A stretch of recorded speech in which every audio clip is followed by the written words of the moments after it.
There's going to be a gigantic gap when the boomers actually get out of the market. They're projecting about 120,000 doctors shortage in the United States. With that Parrot Pod model as well, you end up with wanting to do an even better job because you've been personally vetted by a friend, and you wouldn't want your friend's personal recommendation to make them look bad. They really want to do a nice job because that's where the referral comes. And that's where, if you come in as a locum tenant from Miami into a place in Duluth, Minnesota, you just get to shift over and go home. What we've noticed is our client base is growing pretty rapidly, and we don't do a dime in recruiting doctors. Welcome to The Growth Switch, the podcast where we dive into the strategies, struggles, and breakthroughs of bold business leaders. I'm your host, Jules Fox, growth strategist and lead content creator at Ariz Media. I'm here to uncover how today's top brands are scaling, overcoming challenges, and unlocking sustainable success. Now, for those of you who are just tuning in, Ariz Media helps grow successful brands with comprehensive hands-on support for sales, business development, and performance marketing. So go ahead and drop growth into the comments if you want to learn how to do that, and we will reach out to you. Now, today, we're very fortunate to have guest Tim Steele on the podcast. He's the founder and president of Parrot MD, which is a physician-first staffing platform that's disrupting the locum tenens industry by cutting out recruiters and giving doctors more control over their careers. He's got a background in medical device sales and executive leadership at DeFat Health, and Tim brings decades of healthcare experience to this mission. Tim, welcome to the podcast. Thank you very much, Jules. It's good to be here.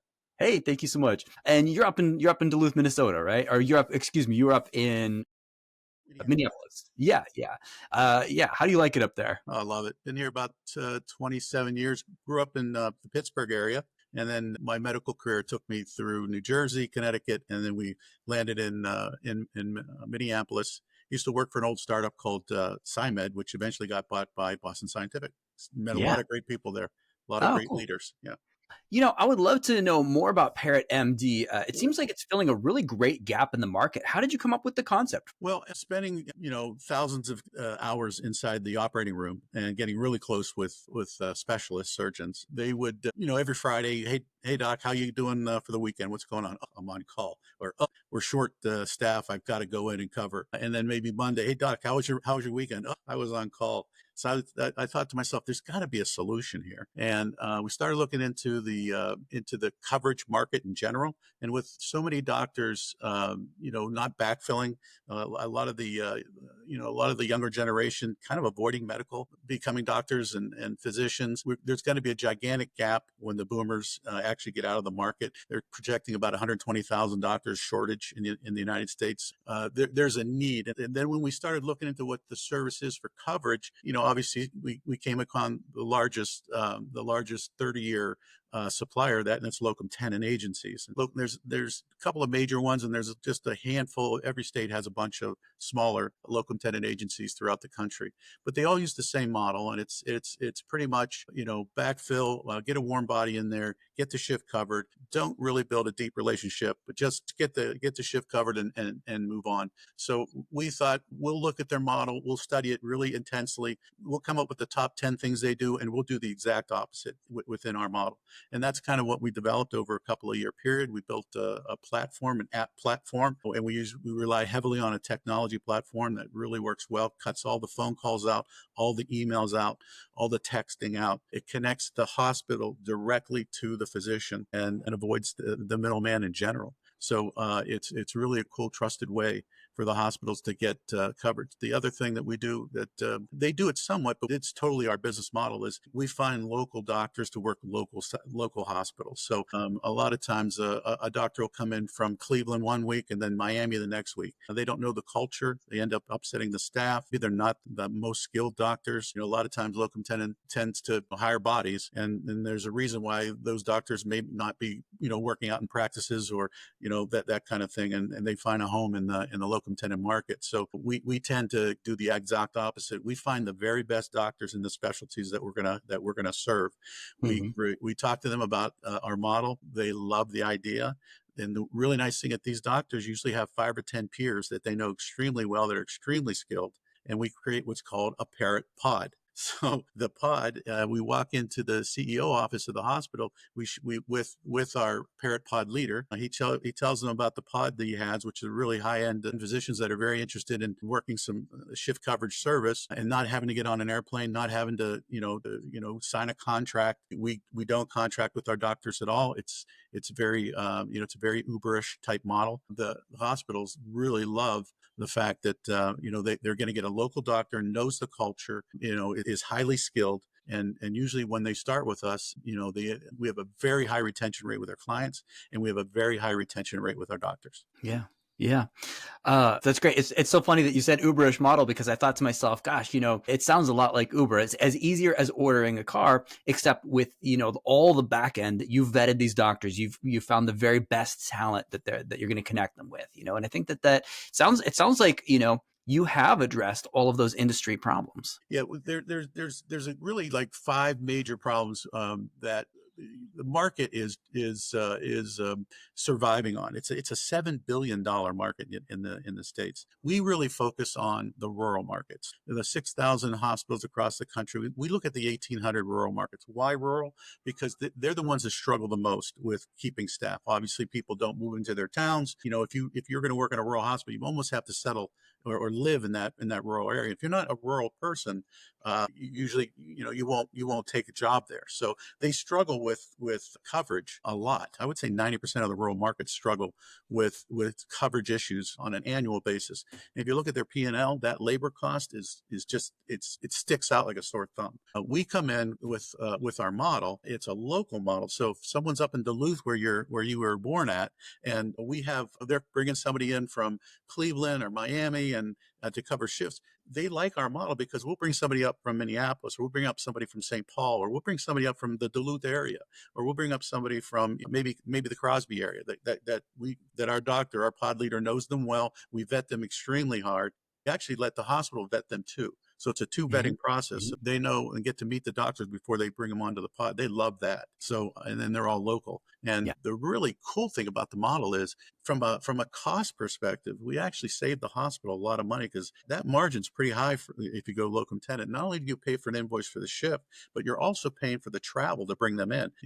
That's a huge second invoice that comes in, and that just drives up the overall shift price. We have what's called an all-in-one price for our shifts. Negotiate that with the hospital. The hospital knows exactly what that price is. That price is posted on the app. That dollar is transparent between the hospital and the doctor, which is really nice, because in the locum tenens market model, they negotiate the price for the hospital. So the hospitals love getting the price, the capability back in their hands. That way they can control the cost. So the hospital wins there. Then the doctor wins, because we can actually get the doctor a little higher price, because we're taking out the travel expense. We can actually get them a few more dollars on the hourly cost. So the doctors love that. So it's a win for the doctor. Then obviously from a patient perspective, our doctors are so vetted and so good that they actually improve the overall care rating for the hospital. So it's a win-win-win all the way across the bed. Jules, our first client a year ago, we started selling or commercializing in January of 2024. Our first client, we're sitting there waiting in the office with the CEO. And he comes walking in and just said, "Hey, your timing's great. I just had to let two of my locum tenens guys go. They were pissing off my staff. They're upsetting our customers. I can't afford our community clients to go downtown to get their care. I can't do it. I need them to stay in my community and stay in my hospital." So once we got the model, we have like a 10-slide presentation that we do. I tell you, by the 6th slide, he's like, "Where do I sign up?"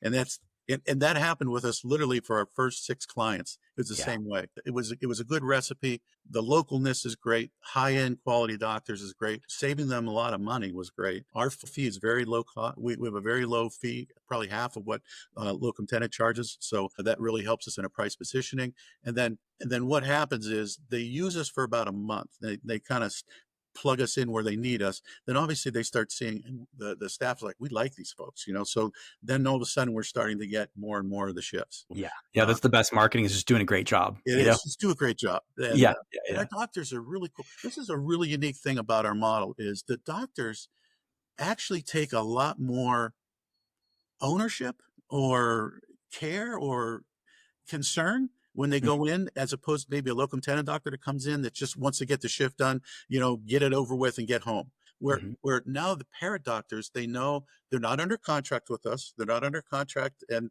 that's just really their side work. It's really, they love the fact that they can go on their app and pull it down and pick the shift they want. They're not being told what shifts, and they're not being told by Locum 10, hey, you have to do 5 shifts a month with us. We don't do any of that with them. They pick what we, what gets provided. And the more clients we bring on, the happier our docs are because they have more choice. So it's kind of a really nice model. And they take really nice ownership in our company, which has been a benefit we've seen over the last year and a half. Yeah. And I think with that Parrot Pod model as well, you end up with wanting to do an even better job because you've been personally vetted by a friend, and you wouldn't want your friend's personal recommendation to make them look bad, and of course you're going to act your best self. It's almost like a carpenter coming in on his own company, or maybe a plumber coming into a home, they really want to do a nice job because that's where the referral comes. And that's where, if you come in as a locum tenant from Miami into a place in Duluth, Minnesota, you just get to shift over and go home. And sometimes it's reflective in the care. So, and it's noticed. So what we've noticed is our client base is growing pretty rapidly, and we don't do a dime in recruiting doctors. We have, our stable has grown from, 10 doctors to almost 100, and it's really been word of mouth. We haven't had to spend any money recruiting doctors in at all. Because, the word gets around, hey, you should try this Parrot thing. It's really sweet. These guys really know what they're doing, and it's really flexible, and it's really, I really enjoy working with them. I've had a couple of doctors tell me that they have, full-time jobs in the city and urban hospitals, and say, Tim, you give me a couple more clients in the places I want to go to, I'm going to quit my job. I'm going to be a Parrot doctor. And we actually have some doctors at the retirement age. This is a really nice option for them, to stay in the market, keep using their skills, and picking up shifts for Parrot. Yeah, absolutely. My dad is a retired doctor of 50 years, and I knew that he would never actually retire. So he's still a consultant. He's still writing books. Yeah. And as the child of a doctor, I can say that also, beyond care as in medical care, there's also the care of the doctors themselves. There's the care for the doctors' families. There's the care for, like, 100%. If you're the only, and for a few years, we lived in a very small place where my dad was one of 2 doctors. Mm-hmm. And if there were emergency services needed, if there was any sort of care needed, he needed to be there. And so he was just always on call. And I think that I wish something like this had existed back then, because I could see him starting to burn out over those few years of just being like the only guy to go to. That's the golden word. Now, I had the absolute privilege of working in a startup with Josh Macauer. I don't know if you ever heard of Josh, but Josh is the golden goose Midas touch developer in the medical device market. He has been for 25 years, and he's an amazing entrepreneur, maybe the very best at it in the last recent generation. I unfortunately worked for him at a company called Acclarent, and it was sort of a balloon sinuplasty company for the nose. It was a really nice way to open up passages in the nose without cutting. So very, very disruptive. Really worked great. Loved working for him. So when I came up with the idea for this, I talked to Josh about it, and he said, Tim, burnout is amazingly, it's going to be a huge market issue. Work-life balance, it's going to become a major cultural need when it comes to people going. One of the reasons people aren't going into medical practice is because of the work-life. You kind of give up your work-life balance a little bit. Yeah. So this model, he's like, Tim, your model is like, it's going to provide those things for it. And so, that advice from him has been very, yeah. And on both sides of the equation as well, not only the doctors who do come to work with you under the Parrot model, will they have a better work-life balance because they can choose their shifts, but also doctors who are able to get their shifts covered more often will also enhance their work-life balance because they know that there's good vetted doctors coming in to cover a few shifts, and they can take some time off if they need it. One of our directors in the clinical space in one of our hospitals, she's really cool. She tells us, I can't tell you how excited my staff is when they hear that a Parrot doctor's coming in. So they always, the name, we picked the name Parrot because Parrot birds they mimic each other. They communicate really well together. They're really intelligent, and we want Parrot to be sort of a verb that gets used in we're going to parrot the shift, or I got a Parrot doc coming in. So it's been a good name. It's really served us well. Yeah, I mean, it's not only intelligent, it's also ambitious. I think that's brilliant. Yeah. So it sounds like you've taken your long career, where you were in medical devices, and this almost is a medical device. It's an app, and it's not necessarily a physical device, but I mean, this is solving a problem, just like medical devices solve a problem. This is solving a massive problem in the industry. When I worked with Josh Macauer and we introduced balloon sinuplasty to the market, there's the one downside, the one struggle, is educating the habitual customer to change the habit. That's really a hard thing to do. And once you do change it, then it steamrolls. But Yeah. we are experiencing that as we go into hospitals who've used a locum tenens for 30 years. It's very established, and we have to educate in order for them to engage. So there is that education section that it takes a lot. Sometimes it takes a couple of years in order, because we would go to conferences a couple of years ago when we haven't launched the product yet, but we would go out to conferences and just talk to doctors about and hospital administrators about our model. And, we got kind of a cold blank stare. And then the next year we're kind of in our third year rotating through conferences. The second year we got some business, so we kind of started 2020. Now we just finished one conference that we do on a regular basis with the Minnesota Health Association. And it was such a great, event. We literally, it came up to us. We probably had the busiest table. Yeah. So it took a couple years to develop that change and that, and the, getting over sort of the fear of disruption. But, eventually when they do, they really enjoy it and they stick with it. Yeah. Yeah. A lot of times when it comes to somebody that has a major problem, an industry that has a major problem, sometimes the whole first part of marketing, the first part of the conversation, leading them along their experience of how do I solve this problem, is just giving them the awareness of what the problem is. 100%. Because sometimes they don't even know to reach for a Band-Aid. They're cut, they're bleeding, but they don't know to reach for that Band-Aid because they don't know of the existence of Band-Aids. Yeah, I know I have a problem. I don't really know what to do about this. And so I think that, what we're doing is we spent the entire 2024 only working in Minnesota. We wanted to make sure that our model was worked out. We invoice in a way that is really slick between the hospital and the doctors. So we have a unique invoicing system. We have where our technology is really user friendly. We're introducing a system where the schedulers, when they work locum tenens, there's lots of calls and there's lots of texts and there's lots of email and there's lots of stress. Ours is much, everything's through the app. Once the doctors get to know the client, they could post a shift on Tuesday, and like Tuesday afternoon, it's covered because it goes directly to our pod members, and they're ready, so they're looking for it and they want to fill their schedule. So there's not all these calls and everything. So that kind of like efficiency into the system, it gives us a really nice advantage. And those are kind of the things that our model provides that keeps us sort of on the leading edge. Mm-hmm. Yeah, no, that's brilliant. Now, it seems like based on what you just said, you're really positioned for explosive growth. And I think where you could really serve the market is with the rural healthcare crisis, which I know you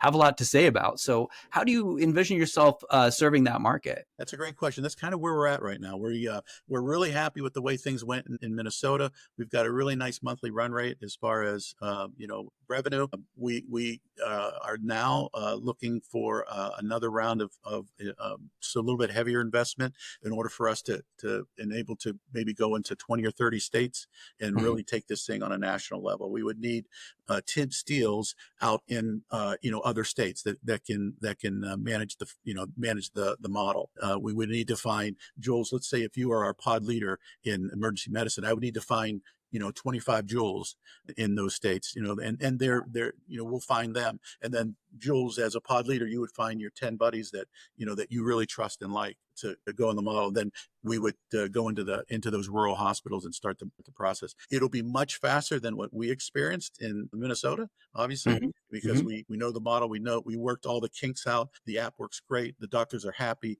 The clients are super happy. Then we need to get enough money in order to expand out into 10, 15, 20 states, and away we go.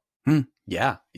So, typically I ask if there's like a roadblock for growth. Would you say this is kind of your biggest roadblock for growth? Yeah, we're talking with, we have a lot of interest at the VC level. We've met with a couple already, and they're very interested. So we're kind of right at that spot right now. We funded ourselves with 2 rounds of friends and family money. A lot of the doctors that I actually called on as clients back in my sales days, they actually trusted me to and loved the concept and invested in us early. We raised about $600,000 to kind of get the concept off the ground, and then the second raise we kind of doubled that. Basically with the same friends and family approach. But now we're ready to get into a little bit more serious funding and take this into a national, because we are ready right now. So that's kind of where we're at right now with our model. Yeah, it sounds like your MVP was a smashing success. It sounds, hey, you've now proven to the investors, hey, this is what we can do. This is what we have done. We've worked out the kinks and we're ready to just take off, Correct. That's exactly where we're at. So how can people get a hold of you? How can people find you? Obviously, you can go to the website, Parrot MD. You can find it easily on the website. You can pull down our app, on the Apple Store if you're a physician and have interest in contacting us in that direction. Or you can reach me at tim@parrot.md. It's really an easy email address. Tim, Tim, at Parrot, PARROT.MD. So we got lucky with MD as being available for our email address. Yeah. Yeah, that's fantastic. It was actually out there for the Maldives Islands, and we took it. So we were done with it. Nice. Nice. I know how hard that can be. Yeah, I've watched hundreds of websites, and finding that perfect website is really tricky. Yeah. Awesome. Hey, this is so fantastic to speak with you. I really appreciate your time. Thank you for coming on the podcast.